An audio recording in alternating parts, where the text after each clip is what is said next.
The morning she got the call, she was standing in her apartment kitchen with flour on her forearms and a broken oven that had been broken for 6 weeks. She had a portable burner on the counter, a mixing bowl wedged against the wall to keep it from sliding, and exactly $42 in her checking account. The voice on the phone was clipped and corporate, belonging to someone who introduced himself as an executive assistant and not the man himself, which told her everything she needed to know about how seriously she would be taken. The job was simple, he said. A 2-day private retreat for a small group of senior executives, a penthouse suite at a downtown hotel, the name of which she recognized, because it was the kind of name that appeared in magazines, not in neighborhoods like hers. She would prepare meals. She would bring her own tools. She would be finished and cleared out before the guests sat down to eat, meaning she would cook and disappear like the kitchen had cleaned itself. She said yes immediately, because $42 was $42. The hotel was the kind of building that made you slow your walk without meaning to. Glass that caught light in a particular way. A lobby that smelled like cedar and money. Staff who moved with the quiet efficiency of people who had been trained never to look surprised. She took the service elevator with her bags and her portable knife roll, and the small tin of spices she carried everywhere. The one that had belonged to her grandmother and still smelled faintly of paprika and dried thyme even when it was empty. The penthouse kitchen was a cathedral. White marble counters that stretched without interruption. Appliances that cost more than her car. A 6-burner range with a hood that looked engineered for a restaurant, not a hotel suite. She stood in the doorway for a moment and let herself want it, just for a second, before she put her bags down and started taking stock. That was when he walked in. He was younger than she expected from a voice that had been relayed through an assistant, and colder than the marble counters. He wore a suit that fit the way suits fit in advertisements, and he looked at her the way people look at furniture they did not personally select and are not sure they approve of. He told her the rules without greeting her first. No mess. That was the word he used. Mess, as if she were a child who might spill juice. No visible presence when guests were in the suite. No noise that carried past the kitchen. And under no circumstances was she to bring food or enter any other room of the penthouse beyond the kitchen and the service corridor. She nodded to each rule. She was good at nodding. He left without asking her name. She turned back to the marble counter, ran her hand across the cool surface once, and began unpacking her grandmother's tin. Somewhere below her, 12 floors down, an elevator opened, and the rest of the staff began to arrive. She learned the kitchen the way she learned every kitchen, by touching it first. She opened every drawer, every cabinet, ran her fingers along the shelves, tested the weight of the pans. The equipment was extraordinary and completely unloved. The gas burners had never seen grease. The copper pots hanging above the island were decorative, not tools. There was a spice rack arranged by color, not by use, and when she opened the first jar, the powder inside had no smell at all. She stood there with an empty jar of what was labeled paprika and felt something close to grief. Then she went to work with what she had brought. She had packed her bags the night before with the precision of someone who knew better than to rely on other people's kitchens. Her grandmother's cast iron, her own blends in small labeled containers, a whole chicken, broken down and soaking in buttermilk since that morning, cornbread batter mixed and waiting in a sealed container that had survived worse than a taxi ride across the city. She was quiet about all of it. She kept herself small and efficient the way she had learned to do in other people's spaces. She did not hum. She kept her footsteps soft on the stone floor. The first guest dinner was 6 courses and it was flawless, or close enough to flawless that not one of the 6 men in pressed shirts said anything critical. She watched the plates come back empty through the service window and felt the quiet satisfaction of work done right. No one acknowledged her directly. The server who carried the plates out was instructed not to mention there was a cook present. She was essentially a roomer, a very useful roomer. By 9 o'clock, she had cleaned her station to a condition better than she found it, and started prepping for the next morning's breakfast. That was when she heard the voices below. It was not deliberate eavesdropping. The service corridor ran alongside a ventilation shaft, and sound carried in old buildings, regardless of how much marble you covered them with. The voices belonged to 2 of the drivers who had been waiting in the lower floor break room since 4 in the afternoon. They were talking about food, not the way people talk about restaurants or preference. The way people talk about food when they are actually hungry and have been for hours. One of them said the vending machine on the lower level was out of everything except gum. The other laughed, but it was the kind of laugh that has nothing to do with finding something funny. She stood still in the service corridor for a moment. She thought about the rules. She had nodded to all of them very carefully. Then she walked back into the kitchen, looked at the buttermilk chicken she had prepped for tomorrow's lunch that was already beautifully marinated and absolutely ready, looked at the cast iron pan, looked at the ceiling in the direction of the floors above her, and felt a decision arrive in her chest the way decisions sometimes do, not as a choice, but as a fact. She moved the way she always moved when the decision had already been made, quickly and without apology. The buttermilk chicken came off the lower shelf. The cast iron pan came off its hook. She opened the spice drawer and pulled what she needed without measuring, the way her grandmother had taught her, using the palm of her hand as a cup and the smell of the air as a timer. Oil, flour in a bowl, paprika, garlic powder, cayenne, black pepper, salt. She lit the burner and stood over it while the oil climbed to temperature, and she did not let herself think about the rules. Rules were for people who had options. The drivers downstairs had gum. She found a large sheet tray in the cabinet below the island, lined it with folded napkins, and began pulling the marinated pieces out of their container one by one. She worked the flour coating with both hands, pressing it into the cold, wet surface of each piece the way you have to if you want it to hold. The oil popped when the first piece went in. That sound, that specific, irreplaceable sound, filled the kitchen like something that had been missing from it for a very long time. She did not stay in the kitchen.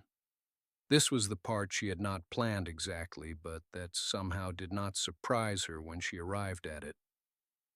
The kitchen was off limits to the staff downstairs. That rule had been stated clearly. The staff was not to come up. She had been told that the service floor was her domain, and the executive floors were entirely separate. What she had not been told, because no one had thought to tell her, because no one had thought it would ever need to be said, was what she was supposed to do if the food needed to go somewhere the staff couldn't come. She carried the cast iron pan herself, not a plate, Not a tray with a cover. The actual pan, hot, handle wrapped in a folded dish towel. A small jar of oil tucked under her arm. A bowl of flour balanced against her hip. She took the service elevator. She got out on the wrong floor, or rather, the floor that was correct for what she was actually trying to do, which was different from the floor she had been assigned. She walked past a row of closed doors and followed the sound of a television turned too low, and found herself in a wide, carpeted corridor she was absolutely not supposed to be in. Holding a cast-iron skillet that was still radiating heat and smelling like cayenne, and rendered fat in every kitchen she had ever loved. The first person she encountered was one of the drivers. He looked at the pan. He looked at her. He looked back at the pan. His expression moved through several stages in rapid succession. Confusion, suspicion, something that was almost hope, but was afraid to be, and then finally a kind of helpless disbelief that made him look much younger than he probably was. She said simply that she needed somewhere flat to put this down. He pointed, wordlessly, at the door behind him. It was a room the staff had been using as an informal break area. Nothing official, nothing designated, just a place that had a small table, 2 chairs that didn't match, and a television mounted on the wall that someone had connected to a streaming service with an expired free trial. It had 3 outlets and no windows and smelled faintly of someone's lunch from earlier in the week. It was, in other words, exactly right. She set the skillet down on the table. He stood in the doorway, watching her like she was either the most interesting thing he had seen all day, or a person who was about to cause him a serious professional problem, and he hadn't yet decided which. She didn't explain herself much. She asked if he knew where the others were. He said there were 2 more drivers down the hall. A security guard who was technically on rotation but had been sitting on the floor near the stairwell for the past 40 minutes because his feet hurt, and 3 of the cleaning staff who had been told to wait near the service entrance, but had quietly migrated upward because it was warmer. She nodded like this was exactly the information she needed, because it was. She sent him to find them. He went. What happened next was the kind of thing that doesn't look impressive from the outside. There was no music, no soft lighting, no grand gesture. There was a cast-iron skillet heating back up on a hot plate she had carried in her bag, because she always carried a hot plate, the way some people carry aspirin or emergency cash. There was flour on the table and oil measured by instinct and pieces of chicken that had been marinating since the morning. In a bag she had kept cold in a cooler she'd wheeled in on a cart and parked in the service corridor 4 hours ago, because she had known, not hoped, known, that she would need it. She had planned this, not recklessly, not impulsively. She had seen the roster. She had counted the staff. She had looked at the schedule and noticed what wasn't on it, which was any mention of food for the people who were not guests. And she had made a decision quietly and completely on her own before she ever arrived, the way she made most of her important decisions, without asking permission, because she already knew what the answer would be.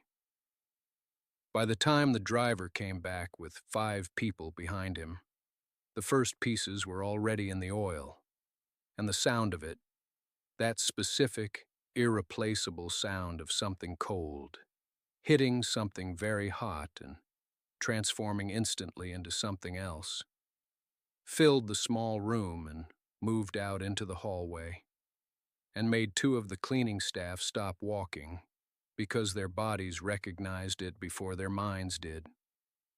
Someone sat down in one of the mismatched chairs. Someone else leaned against the wall.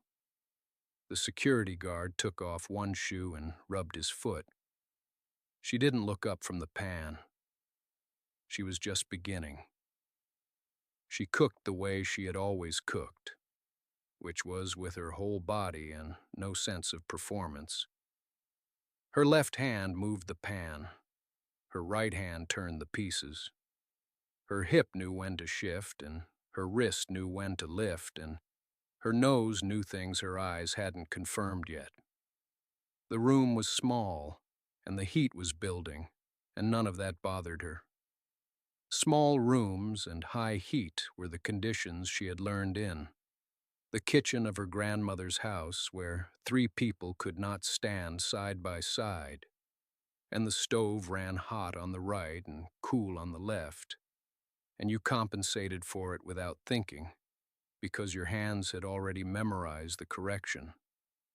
The driver stood near the door at first, uncertain, as if he still thought someone might come and tell him this wasn't allowed. She didn't reassure him. She just handed him a paper towel folded into a square and told him the first piece would be done in 4 minutes if he wanted to be ready.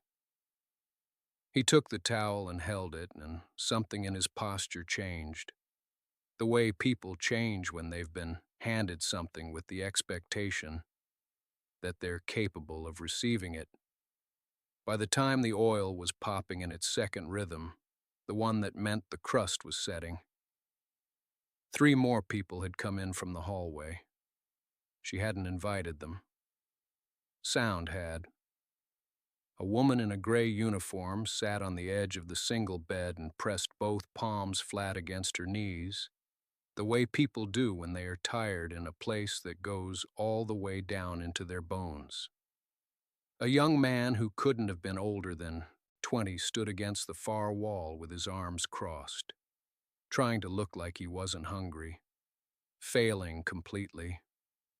She didn't perform for any of them.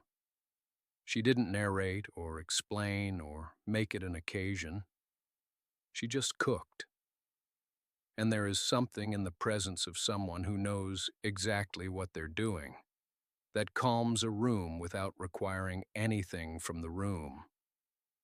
They all felt it, the settling, the slowing of something that had been running too fast since morning. The first finished piece went to the woman on the bed, not because she asked, because she looked the most depleted and the most proud, the combination that meant she would wait longest if left to herself. The woman looked at it. Then she ate it. She made no sound and kept her face very still, but she closed her eyes for just a moment, which was more than enough. The second piece went to the young man against the wall. He unfolded his arms. She was working on the third batch when she heard something different in the hallway, a quality of silence that was not empty but pointed. The kind that gathers before someone arrives who changes the shape of a room simply by entering it. She didn't turn around. She adjusted the heat instead, moving the pan slightly to the left, and kept her eyes on the oil. She already knew who it was. He stood in the doorway for a long moment. She could feel it. The way the room reorganized itself around his presence. The way everyone stiffened, almost imperceptibly. The way even the smell of the oil seemed to hold still. She moved the pan to the left again, not because it needed moving. "What," he said finally, "is happening in this room?" It was not a question the way questions usually are. It had no rise at the end. It landed flat and heavy, the way something lands when the person speaking it cannot quite locate the language for what they are seeing, and has therefore defaulted to grammar as a substitute for feeling. No one answered him. Not the woman on the bed who had opened her eyes and was watching him with the careful stillness of someone who has learned that stillness is the safest response to his particular register of voice. Not the young man against the wall, who had refolded his arms, though differently now, not closed, just uncertain. Not the three others seated on the carpet, plates balanced on their knees, who had frozen mid-bite with the particular guilt of people caught doing something they had not known was wrong until the wrong person saw it. She turned around. She held the pan. Her feet were still bare on the wood floor. There was a faint dusting of flour on her left forearm from earlier, and a single dark spot of grease on the hem of her shirt that she had not noticed. And she stood in the middle of his immaculate, expensive, precisely curated bedroom and looked at him directly. They hadn't eaten, she said. He looked at the room, at the plates, at the people holding the plates, at the pan she was holding, at the slight shine of oil on the surface of the nightstand, where a single drop had landed and not yet been wiped. At his linens, which were, she noticed him notice, completely unaffected because she had been careful, because she was always careful, even when she appeared not to be. He looked back at her. "I gave you a kitchen," he said. "You gave me a kitchen I wasn't allowed to be seen using," she said. "There's a difference." Something moved across his face. She watched it move. It was not anger, or it was not only anger. It was something older than anger, something that lived underneath it. That anger had been built over like a floor laid over unstable ground. She'd seen that expression before. Not on him, but she recognized it. She had worn it herself. He said nothing for a moment. The oil in the pan made a small sound, a quiet pop, and she turned back to it automatically because she was not going to let it burn, regardless of what was happening behind her. She adjusted the heat. She laid the next piece in. The room was very quiet. Not the silence of before, not the pointed kind, not the gathered kind. Something newer. Something that had not existed in this penthouse before tonight and did not yet have a name. He had not left.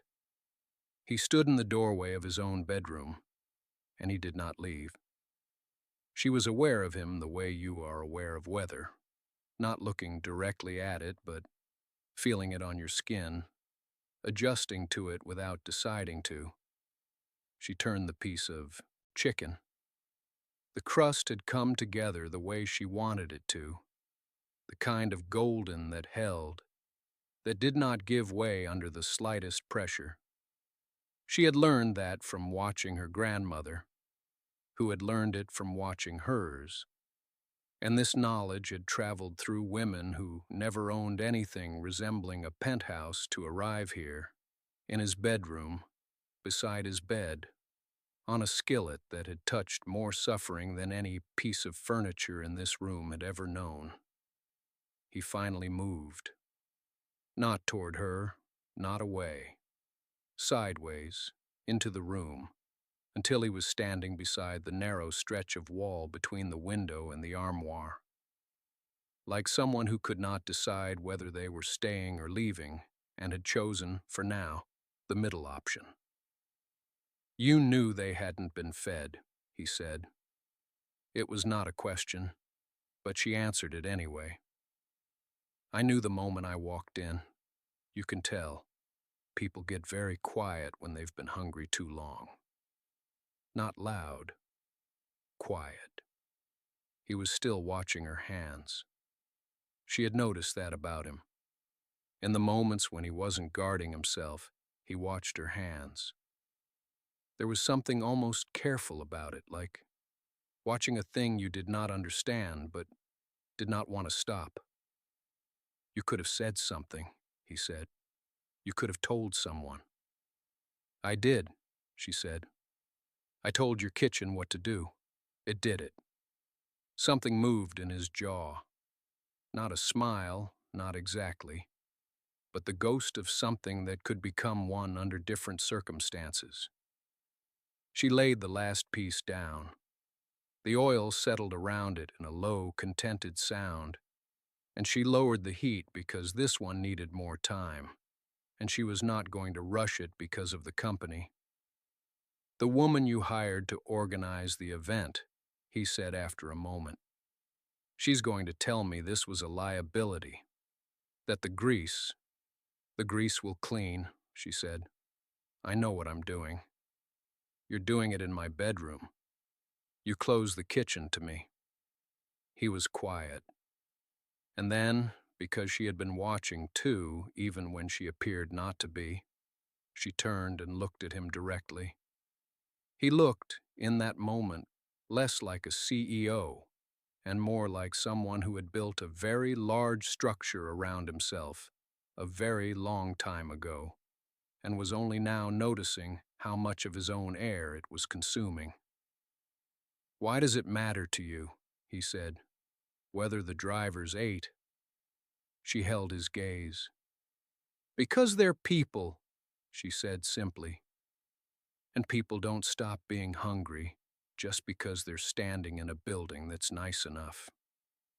He looked at her for a long moment. Then he looked at the skillet. Then he pulled the armchair closer to the wall, sat down, and stayed. He sat in the armchair like a man who had forgotten how to sit in a room with other people in it. Not uncomfortable exactly, but unused to it. The way someone unused to firelight sits near a fire, not knowing whether to move toward it or simply watch. She let him watch. The chicken finished, and she lifted the pieces out one by one, setting them on the folded dish towel she had carried up from the kitchen. The smell in the room had changed completely by now. It had softened the sharp, expensive neutrality of the sweet into something older and more honest. Oil and pepper and browned skin and heat. Two of the younger assistants had fallen asleep sitting against the wall, their paper plates still balanced on their knees. A driver had his phone out, not scrolling, just resting his hand on it. Nobody was talking, and the quiet had a different quality than it had an hour ago. It was not empty. It was full. She noticed when he noticed that. She could tell by the way his eyes moved across the room. Not cataloging, not assessing, just taking it in. She had seen that look before on faces that belonged to people who spent too much time in clean, silent spaces. It was recognition, delayed and a little reluctant, of something they had not realized was missing. "You do this often," he said. Not quite a question. "Cook for people who haven't eaten?" She set the last piece down. "When I can, yes. I meant," he paused, "set up in places you're not supposed to be." She looked at him evenly. "I'm supposed to be wherever the work needs doing." He looked like he might say something sharp back, and then didn't. Whatever it was, he kept it. She began wrapping what remained for the staff member she had seen near the service stairs, the one who had not come up because he'd been too uncertain of his welcome. She had noticed him from the window while she was waiting for oil to heat. She had made a point of making extra. "There's someone outside still," she said. He did not ask how she knew. He just stood up, and before she could think to stop him, he crossed the room, opened the suite door himself, and walked into the hallway. She heard his voice, low and without the performance of authority it usually carried. She could not make out the words. When he came back, the man from the stairs was with him, older, with a collar that was too large for his neck now, and eyes that had the particular, careful gratitude of someone who had been made to feel small for a long time. She handed him a plate without ceremony. He took it with both hands. The CEO stood by the door he had just held open, and he watched her like she was something he did not yet have a word for, but was in no hurry to stop looking at. The older man ate standing up, which seemed to be a habit so ingrained that no one thought to offer him a chair until she pulled one from the small writing desk near the window and set it beside him without making it a gesture. He sat, he ate, he did not speak much, but she could see something unwinding in him the way rope does when the tension that held it coiled is finally released. The others were still there, some perched on the edge of the low sofa, some on the floor with their backs against the bed frame, and the room had taken on the quality of a place where time had briefly agreed to slow down. She had not planned this. She had not planned any of it. But she understood, in the way she had learned to understand things through years of watching other people's exhaustion, that what these people needed was not just food. It was the experience of being inside a space that was not hostile to them. He was still near the door, not blocking it, just present in a way that was different from how he had been present all evening. She had felt his authority as a kind of atmospheric pressure when she first arrived.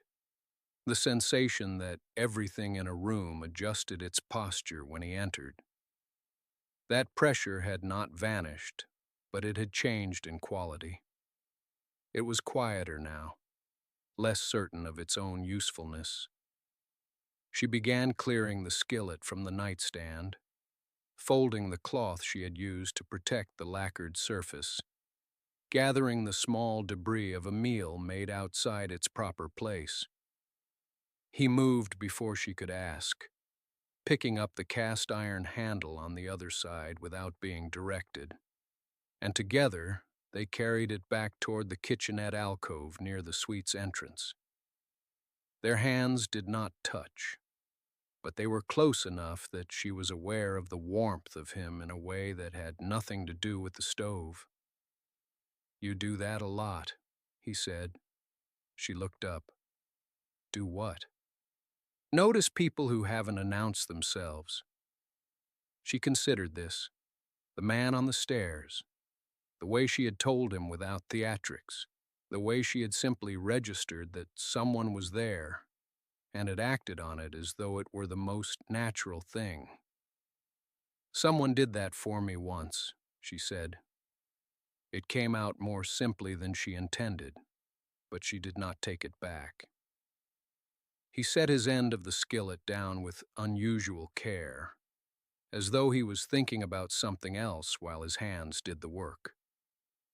She waited, not expectantly, but in the way she had learned to wait, without filling silence just to make it easier. "I've been running this building," he said slowly, "for 6 years. She waited. "I didn't know half those people's names until tonight." She did not tell him it was all right. It wasn't, entirely. But she could see he already knew that. He left before she did. Not abruptly. He said something quiet about an early call, and she nodded, and that was the shape of it. No grand declaration in the kitchen doorway. No moment she could have pointed to later and said, "There, that was when everything changed."